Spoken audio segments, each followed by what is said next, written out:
Tudo bem, pessoal? Vamos lá? Então, hoje eu estou gravando a aula 25, tá? Nessa aula nós vamos conversar sobre uma força, né, que até agora foi desprezada aí dentro dos exercícios, né? Mas que, a partir de hoje, então, a gente começa a considerar, né? Que é a chamada força de atrito. Bom, então vamos dar uma olhadinha nela aqui, vamos conhecer melhor, né? Força de atrito. Imagina essa situação, gente, que eu tenho aqui uma pessoa, né, que está tentando empurrar uma geladeira numa superfície plana, né, e horizontal aqui. Então ela faz essa força aqui para empurrar a geladeira, uma força, né, aplicada aqui na mesma direção do deslocamento. Bom, até agora nos nossos exercícios a gente considerava essa força como força única, né, e aí ela passava a ser a força chamada força resultante. E a gente podia determinar, por exemplo, a aceleração, né, que esse corpo, que essa geladeira ia ter, a partir da massa dela e tal. Então a gente fazia lá F igual a ma, considerando como resultante essa única força aqui. Mas o que a gente sabe na prática é que nessa tentativa de empurrar a geladeira sobre uma superfície, vai importar para a gente, né, par de superfícies aqui. A superfície aqui, essa parte de baixo da geladeira, né? E também o chão aqui.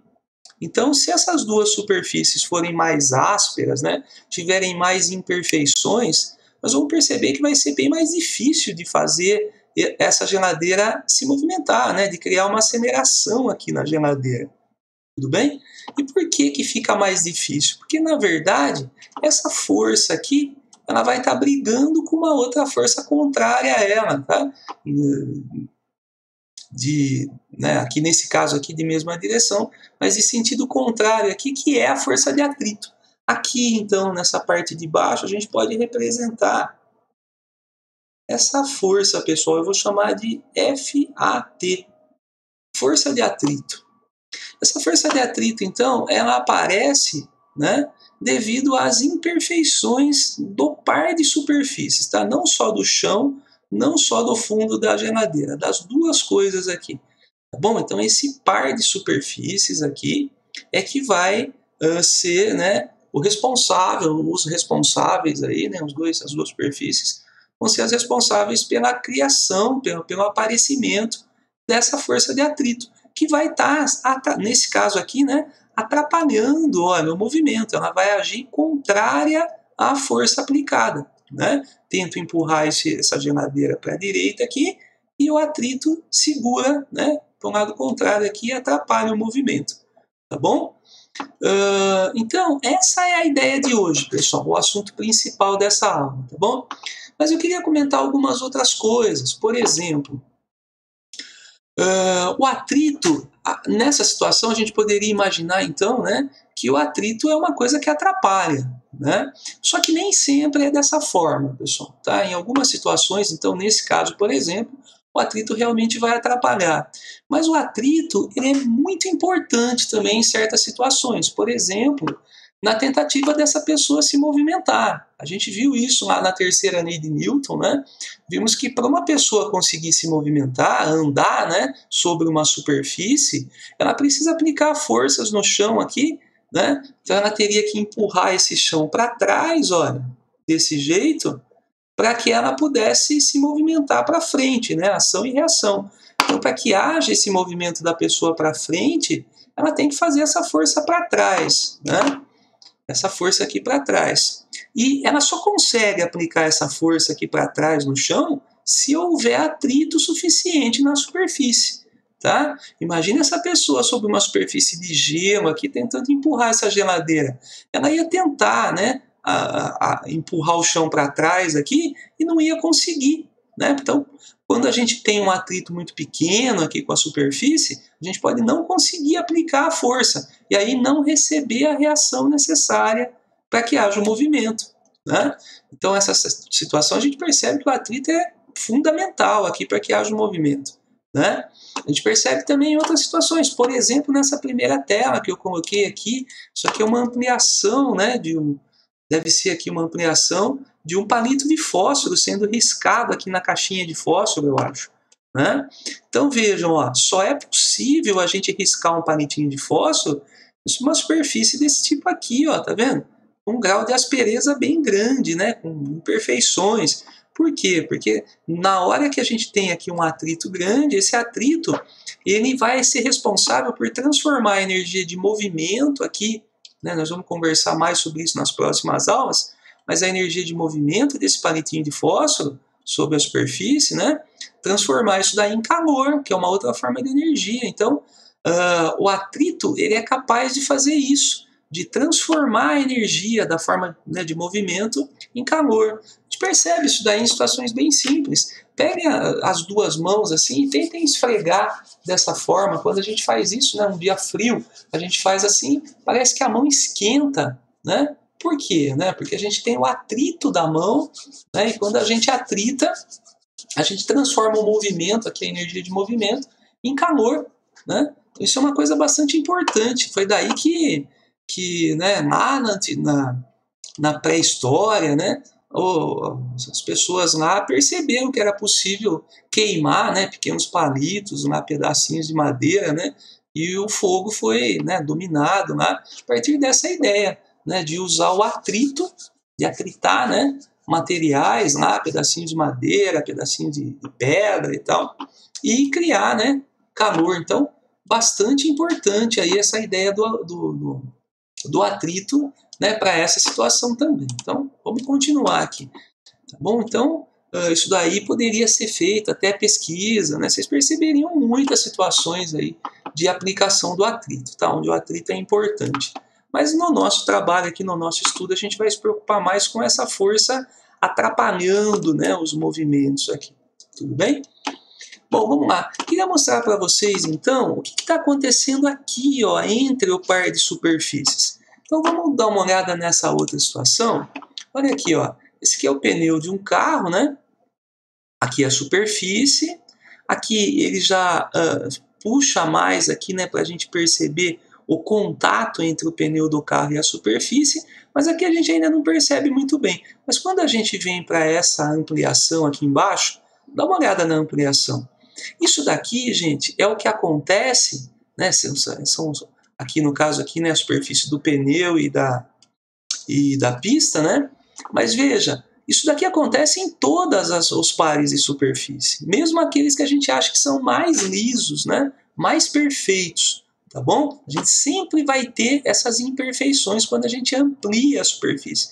Então, quando eu começo a olhar, né, a superfície mais de perto, começa a usar aparelhos para ampliar a visão aqui da superfície, a gente começa a perceber essas imperfeições, né?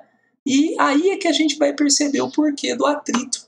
Porque vejam, gente, olha aqui, ó, isso aqui tá esquisito, aqui tá meio mal encaixado, mas dá uma movimentadinha. Vamos movimentar esse pneu um pouquinho mais para frente, por exemplo. Aí a gente vai ter, olha aqui, ó, esse bico aqui, ó, ele vai aparecer aqui. E quando ele chegar aqui nesse outro pedacinho, vejam aqui, ó, esse daqui com esse aqui, vai acontecer uma colisão aqui. Isso aqui acontece o tempo todo. Então, aqui também, esse bico aqui vai bater nesse outro, tá vendo? Então, a gente vai ter aqui, olha, tá vendo? Forças de ação empurrando e vai acontecer a reação, né? E esses pedacinhos aqui da superfície vão receber reações contrárias, né? A soma de todas essas reações contrárias que vão acontecer aqui é que a gente entende como força de atrito, que a gente desenha aqui, tá vendo? Como a força de atrito, uma única força, que na verdade isso daqui é cada pedacinho lá de imperfeição da superfície, né? Reagindo então aqui, ó, tá vendo? E segurando o objeto, né? Que está em contato com o chão ali. Então, gente, é essa a ideia principal dessa aula, a gente enxergar isso aqui. A gente não vai estar falando o tempo todo disso, né? Mas é bem importante a gente enxergar. Quando estiver falando sobre atrito num exercício, é por causa disso daqui, dessas imperfeições da superfície, tá bom? Agora eu queria mostrar para vocês aqui uma situação bastante interessante da força de atrito. Ela é uma força diferente das outras por causa de uma determinada característica. Vamos dar uma olhada aqui. Olha aqui, ó. Aqui eu tenho um bloquinho sobre uma superfície, né? Essa superfície, então, tem um certo grau de aspereza, né? Nós estamos considerando isso agora. Tem uma pessoa fazendo uma força aqui, tá vendo? Está empurrando esse bloquinho. Só que a gente percebe o seguinte, que ela começa a empurrar o bloquinho e inicialmente esse bloquinho não sai do lugar. Né? Então, por exemplo, ó, ela fez uma força aqui de 5 newtons e o bloquinho não saiu do lugar. Como é que é possível isso? Ela fazer uma força e o bloquinho não sair do lugar? Isso é bem comum, né, na nossa prática. Né? Você quer empurrar uma geladeira, se você fizer uma forcinha pequena, você não vai tirar ela do lugar. Né? Mas se eu estou fazendo uma força, essa força não deveria criar uma aceleração? Né? Então a ideia é a seguinte, pessoal. Essa força de atrito aqui, ela é variável. Né? Então vejam que quando eu faço uma forcinha pequena aqui, né, o atrito aqui ele vai ser exatamente igual enquanto o corpo estiver em repouso. Né? Olha aqui, ó. Então, se eu fiz uma força de 5 newtons, o atrito é 5 newtons também. Mas a partir do momento que eu começo a aumentar essa minha força, vamos supor que eu faço uma força agora. Uma força agora de 7 newtons. Ó. Aí o atrito subiu para 7 newtons também, porque não saiu do lugar ainda. E se não saiu do lugar, porque as forças são iguais, elas estão se cancelando. Isso vai continuar até um certo ponto. Agora, chega num certo momento, então vamos supor que ela chegue aí em 10 newtons, por exemplo, né? E aí o objeto vai começar a deslizar. Eu percebo que ele está começando a querer deslizar quando eu fiz uma força de 10 newtons. Então, isso significa que essa força de atrito aqui, que também é de 10 newtons, porque ainda não começou a deslizar, né, é uma força máxima que o atrito consegue realizar.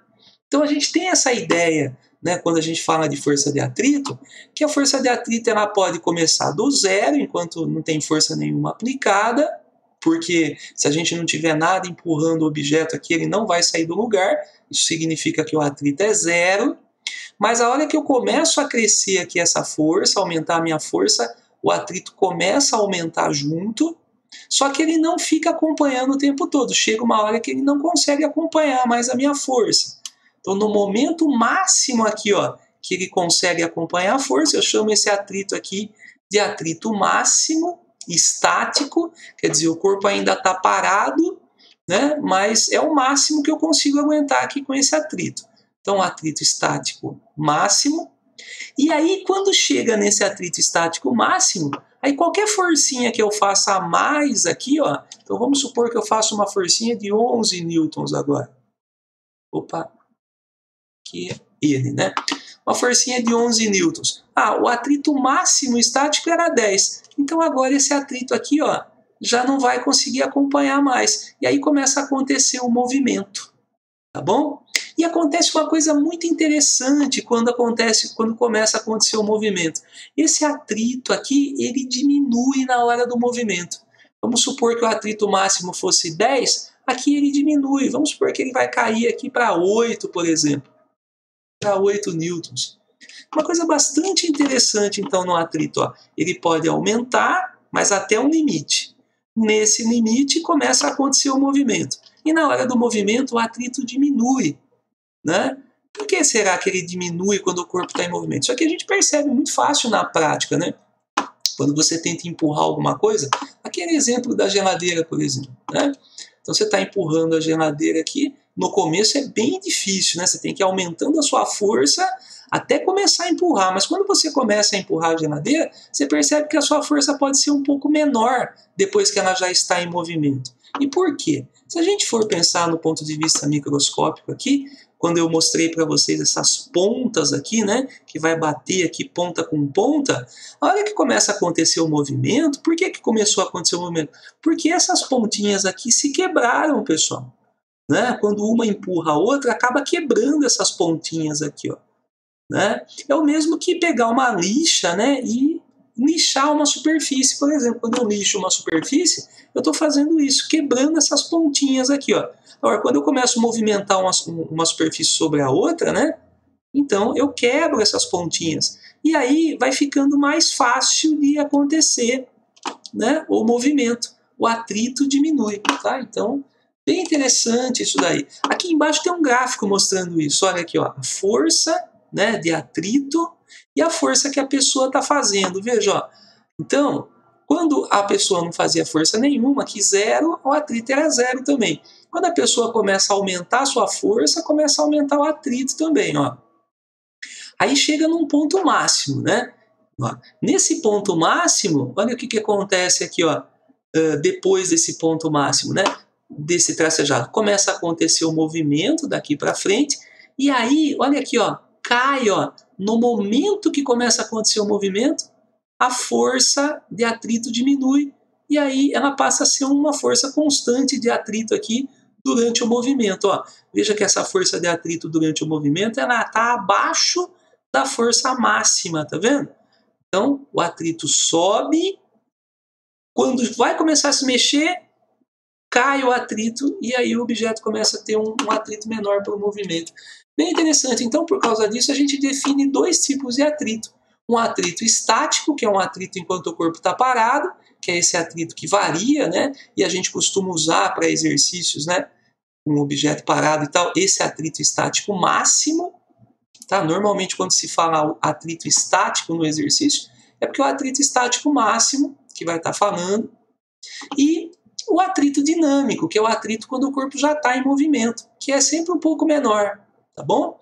Na verdade, nos nossos exercícios não vai acontecer essa diferenciação aqui, ele só vai dizer que é uma força de atrito, e a gente vai usar aqui um número dado no exercício, né? A gente não vai se preocupar com isso. Na maioria das vezes o móvel vai estar em movimento, então o atrito que ele vai estar falando, na verdade, vai ser esse atrito dinâmico, né? Mas existe essa diferença, tá? Então eu queria mostrar para vocês aqui nessa tela essa diferença de atritos, tá bom? Vamos lá. Então aqui eu estou representando duas leis, as leis do atrito, né? Essas leis foram escritas pelo Leonardo da Vinci, né? Leonardo da Vinci é bastante conhecido pelas suas pinturas, né? Pela parte de pintor, mas o Leonardo da Vinci foi um cara muito interessante aí de ser estudado, né? De se conhecer a vida dele, porque ele foi um cara completo, né? Um gênio completo, né? A genialidade dele se estendia a todos os ramos aí do conhecimento. Então, ele fez trabalhos dentro de várias áreas, ele era um grande engenheiro, né? Fez projetos aí à frente do seu tempo, tem muita coisa aí sobre interessante sobre o Leonardo da Vinci, tá? Uma das melhores biografias para a gente ler desse cara, tá? E dentro dessa área, então, ele escreveu um trabalho, né? Onde ele colocava o seguinte, ó, duas leis para o atrito. A primeira delas é que o atrito é aproximadamente independente da área de contato. O que significa isso, né?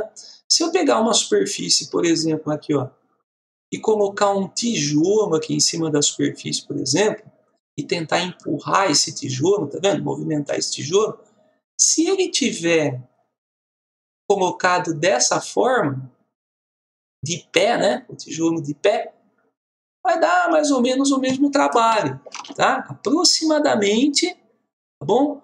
O atrito gerado aqui, no primeiro caso e no segundo caso, é basicamente o mesmo.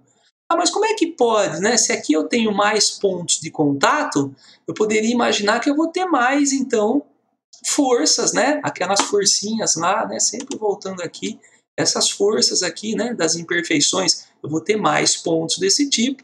Poderia imaginar, então, que eu vou ter uma força de atrito maior, né? Só que nesse caso aqui, eu tenho menos pontos, mas só que esses pontos estão sofrendo uma pressão maior, tá vendo? Eu tenho mais tijolo, né? Em cima de cada ponto aqui. Então, eles vão estar mais... essas duas superfícies vai estar mais apertado uma na outra aqui. A pressão vai ser maior. Então, a gente tem menos imperfeições, né, no contato, mas eles vão estar mais para baixo, assim, vai estar mais encaixado. E isso vai gerar, então, mais atrito. Então, percebam que nas duas situações, realmente, a coisa acontece mais ou menos da mesma forma, tá bom? Então, essa é a primeira lei do atrito. Não sei se vai ser usado no nosso exercício, mas é bem interessante, né? Essa primeira lei. Bom, e a segunda lei, então, é a que a gente vai usar para cálculo, né, da força de atrito muitas vezes aí. A força de atrito é aproximadamente proporcional à intensidade da força normal. Gente, a força normal é uma força que a gente já conversou, né? Nós vimos que a força normal é representada aqui em cima, mas na verdade essa força normal acontece entre as duas superfícies, né? E ela é o resultado do contato entre as duas superfícies. A força normal é a força que o chão faz para segurar o objeto. Quer dizer, é a força de contato entre as duas superfícies. E realmente é isso que interessa, né? Então, Da Vinci aqui ele escreve isso, ó, que o atrito ele depende, ele é proporcional, né, à força de contato das superfícies. Quanto mais em contato estiverem as duas superfícies, né? Então, se eu pegar e botar minha mão aqui em cima, olha, e apertar esse bloquinho contra a superfície aqui, então eu vou perceber que o atrito fica maior, né? Quanto mais apertar essa superfície e tal, maior vai ser o atrito. Então, maior vai ser a força normal e, consequentemente, maior vai ser o atrito. Tá bom? Então, essa é a segunda lei. Essa segunda lei, então, ela dá para a gente essa relaçãozinha matemática aqui. A força de atrito, né, tanto estática, aqui ele está chamando de atrito máximo, né, que é o atrito estático. Aqui ele está usando só força de atrito, né, imaginando o corpo já em movimento, né, seria o atrito dinâmico. Na verdade, é a mesma ideia, por isso que a gente não vai diferenciar esse tipo de coisa aqui, tá bom? Força de atrito ela vai depender de duas coisinhas aqui. Ó. Ela vai depender, então, da força normal, né, que é a força de contato entre as duas superfícies. E da onde eu vou tirar essa força normal? A gente sabe que no movimento horizontal, né, a maioria das vezes o nosso movimento vai ser assim, horizontal, a força normal vai ser igual ao peso. Elas vão estar, né, se cancelando. A gente já fez isso em aulas anteriores. Então, muitas vezes eu vou calcular esse peso e falar, bom, normal é a mesma coisa. E vou usar essa força normal, então, aqui para calcular a força de atrito. Tá bom? Então, a força de atrito depende da força normal e também depende desse coeficiente aqui, chamado coeficiente de atrito, tá? Essa letrinha aqui, que parece um U com uma perninha puxada, né? É o Mi, tá bom? Uma letrinha grega minúscula aí que a gente usa para representar o coeficiente de atrito, tá bom? Então, esse Mi aqui é o coeficiente de atrito. Esse número, ele vai mostrar, ele é sempre um numerinho bem pequeno, tá? 0, alguma coisa aí, um numerinho decimal, que vai mostrar para a gente o grau de aspereza, né, entre o par de superfícies, tá bom? Então, o coeficiente de atrito, ele mostra o quanto que está áspero, né, o quanto que está difícil de ocorrer o movimento num par de superfícies, tá bom? Esse Mi pode ser determinado experimentalmente, né, para cada par de superfície, mas dentro dos exercícios ele vai costumar aparecer, né, como dado do exercício, tá bom? A não ser que a gente tenha as outras informações e possa calcular esse Mi, tá bom? Vamos lá. Conversado sobre isso, então, eu queria mostrar aplicações dessa relação da força de atrito em exemplos, tá? Separei aqui alguns exemplos. Vamos dar uma olhada aqui no nosso primeiro caso. Um corpo de peso igual a 200 newtons está em repouso sobre uma superfície horizontal, onde os coeficientes de atrito estático e dinâmico valem, respectivamente, então vejam que ele dá o Mi, né? Aquele numerinho lá, aquela letrinha grega, ele dá o estático e o dinâmico. Tá vendo? O estático 0,4, o dinâmico 0,3. Mesmo que ele não tivesse falado, respectivamente, né? Nessa ordem, estático primeiro, dinâmico depois, a gente perceberia isso, porque a gente sabe que o coeficiente dinâmico, ó, é sempre menor do que o estático máximo. Tudo bem? Nós acabamos de ver isso daí, né? Que o dinâmico, depois que o objeto já está em movimento, o atrito é um pouquinho menor, né? Então vejam que é isso que está acontecendo aqui. Então, vou usar essas informações, né? O peso do objeto e os coeficientes de atrito, para determinar algumas coisas. Ele fala calcular a intensidade da força paralela ao plano, capaz de fazer o corpo, primeiro, entrar em movimento e depois continuar o seu movimento em movimento uniforme, né? Então vamos ver aqui, gente. Imagina a situação, né? Vamos fazer um desenho aqui. Olha, o nosso objeto está sobre a superfície. Nossa, está muito ruim aqui o meu desenho. Imagine que ele está em contato aqui com a superfície, tá? Contato com a superfície. E eu quero saber que força é essa aqui que eu tenho que fazer, tá vendo? Para que esse objeto primeiro comece a se movimentar e depois continue seu movimento uniforme, tá bom? Vamos fazer então dois cálculos antes de responder isso daí. Vamos calcular a força de atrito estática, vou botar um Ezinho junto aqui, e vamos calcular a força de atrito dinâmica.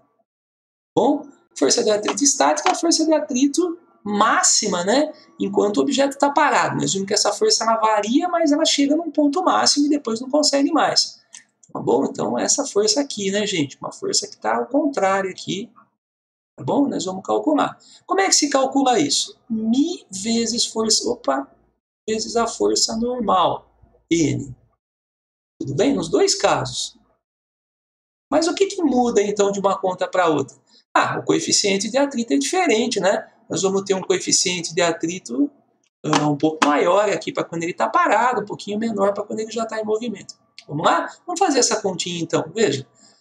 Como é que eu acho essa força normal? Ele deu o peso, né? Então, se esse objeto tem um peso aqui de 200 newtons, é porque a força normal aqui deve ser a mesma.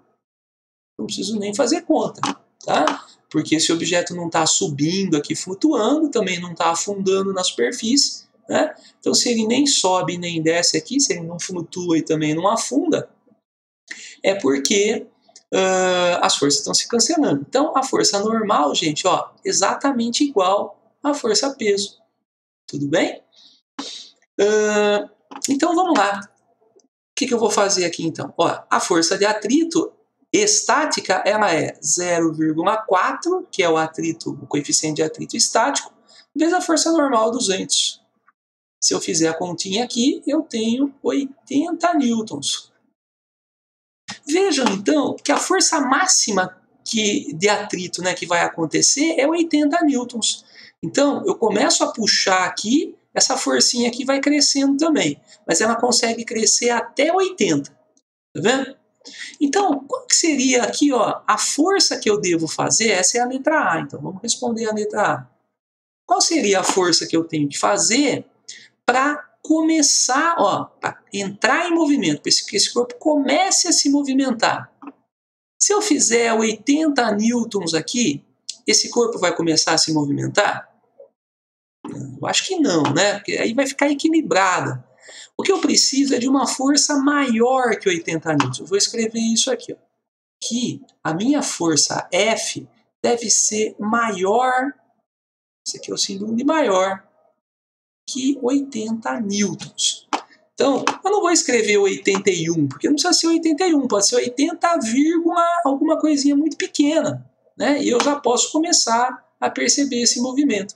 Então, vejam que a força que eu preciso para começar o movimento tem que ser maior que 80, porque sendo aqui, ó, essa F maior que 80, maior do que essa daqui máxima, vai acontecer um desequilíbrio aqui, uma resultante, né, para a direita, e aí começa a acontecer o movimento. Tudo bem? Só que na letra B agora, quando ele fala e que força que eu tenho que fazer, ó, tá vendo aqui, ó, para continuar o movimento, agora muda a situação, porque a gente sabe que depois que começou a se movimentar, não precisa fazer tanta força. Vai ser mais fácil de continuar o movimento. Então vamos calcular agora a força de atrito dinâmico, a força que quando ele já está em movimento. Veja, agora o coeficiente de atrito é 0,3, né? Vezes 200. Isso daqui, gente, dá 60, né? 2 vezes 3 é 6, dá 60 newtons. Veja, então, que depois que começa o movimento, o atrito que vai acontecer aqui é de 60 newtons. E aí, quanto que eu tenho que fazer de força para que ele continue em movimento? Olha, em movimento uniforme. Para que o movimento seja uniforme, não pode ter aceleração. Se não tem aceleração, essas forças têm que estar se cancelando, né? Tem que estar se movimentando aqui por inércia. Lembra lá? A gente falou sobre a inércia. As forças têm que estar se cancelando. Então, veja, gente. Que força que eu tenho que fazer, então, para aqui, ó, né? No lugar dessa F, para que cancele a força de atrito. Só cancele, porque o corpo já vai estar em movimento, né? E aí, essa força só precisa ser igual ao atrito e não maior. Vou escrever isso, ó. A força F agora, para essa situação, deve ser igual a 60, ó. Tá vendo? Quando eu faço uma força aqui igual a 60, aqui vai ser 60 também. Então, se o corpo tivesse parado, ele continuaria parado, mas ele já está em movimento, então ele vai continuar em movimento uniforme. Bom, isso é bem interessante, um exercício mais teórico, né? Muito pouca conta, só precisei calcular os atritos para a gente perceber. Nesse exercício, então, ele faz essa diferenciação entre os atritos estáticos e dinâmicos. Isso não vai acontecer na maioria das vezes, vai ser dado um único valor para o atrito, né? Então, vamos ver essa segunda situação. Olha. Então, nesse segundo exemplo, o carro tem uma massa de 900 kg, está andando com uma velocidade de 72 km por hora, ele freia, né, bruscamente e vai parar depois de 4 segundos. Tudo bem? Imagine a situação, pessoal. Vamos fazer um esqueminha aqui para a gente pensar nisso. Ó. Uma superfície, o carro está aqui em cima da superfície, então o carro vai ser esse quadradinho com duas bolinhas embaixo. E a gente tem, então, a velocidade aqui, 72. Vamos transformar primeiro, né? Esse 72 eu vou dividir por 3,6, ele vira 20 metros por segundo. Vamos começar por aí. 20 metros por segundo. Essa é a velocidade do carrinho. A gente sabe que daqui a 4 segundos ele vai parar. Né? A velocidade dele vai ser 0. Então, a primeira pergunta do exercício, ó, qual é a aceleração desse carrinho? Né? Na verdade, vai ser uma desaceleração, porque ele vai parar, né? É possível calcular, então, usando a definição de aceleração. Aceleração é o quanto muda a velocidade do carrinho pelo quanto passa de tempo. Nesse caso, então, a velocidade vai diminuir de 20 para 0. Então, vai diminuir 20. Então, vamos colocar aqui o ΔV como menos 20 num tempo de 4 segundos. Isso daqui vai dar para a gente, aí, então, menos 5, né? Essa é a aceleração em metros por segundo ao quadrado, menos 5. E na letra B, aí que entra então a ideia de atrito. Ele fala assim, ó, qual é o módulo da força de atrito que atua sobre esse carro? Vejam que nesse exercício ele não deu o coeficiente de atrito da superfície e está perguntando sobre a força de atrito. Então aquela relação, né, própria do atrito, F, né, força de atrito igual a μ vezes força normal, não vai poder ser aplicado aqui. Né? A força normal até poderia definir, porque ele deu a massa do corpo, tá vendo? Se a gente considerasse a gravidade como 10, eu poderia calcular o peso desse corpo, né, e dizer que a normal é igual, porque está no movimento horizontal, mas não vai adiantar porque eu não vou ter o coeficiente de atrito aqui. Então eu preciso resolver pensando de uma outra forma. Então vamos pensar aqui nessa situação. Eu tenho o carro, ele estava se movimentando e vai parar por causa da superfície que é áspera, né? Essa superfície aqui, áspera, que vai fazer com que ele pare.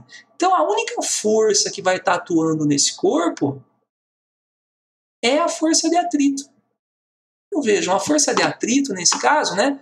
O objeto está andando para frente aqui, hein, pessoal, para a direita, ó. Mas o atrito vai estar atrapalhando, fazendo uma força contrária e vai parar esse carrinho. Então essa força de atrito, ela nesse exercício, ela é a única força, então ela é a resultante, pessoal.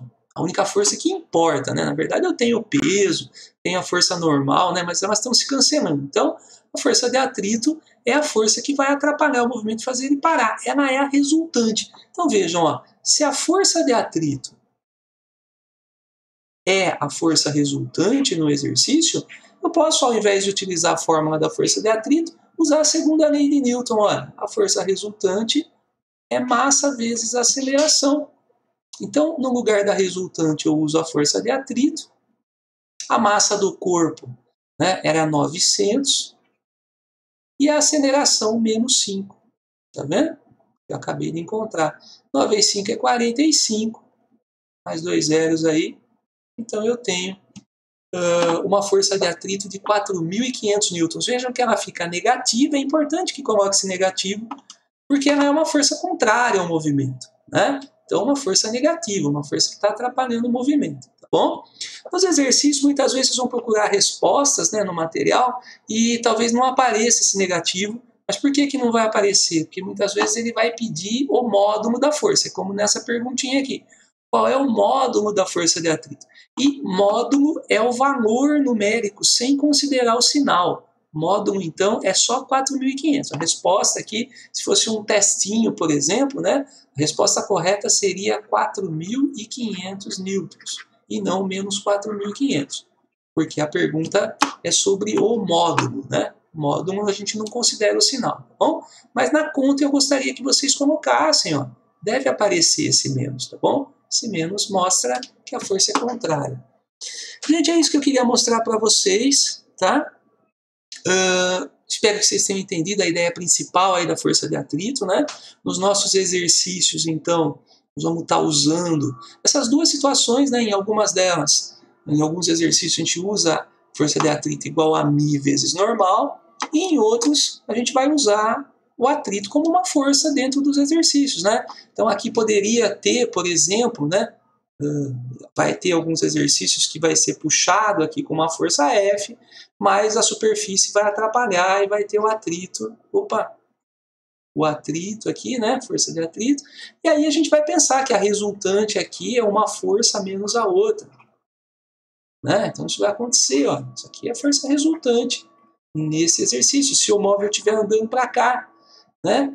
Então não vai acontecer isso daí. Então nós vamos ter várias situações diferentes, né? Não dá para fechar tudo que vai acontecer nesses dois exemplos, mas eu acho que já dá para ter uma ideia do que a gente vai fazer nos exercícios, né? Aí, lógico, durante os exercícios, qualquer dúvida que vocês tenham, a gente vai conversando, né? Então é isso que eu queria mostrar para vocês, tá? Muito obrigado pela atenção de vocês aí e até a próxima, pessoal.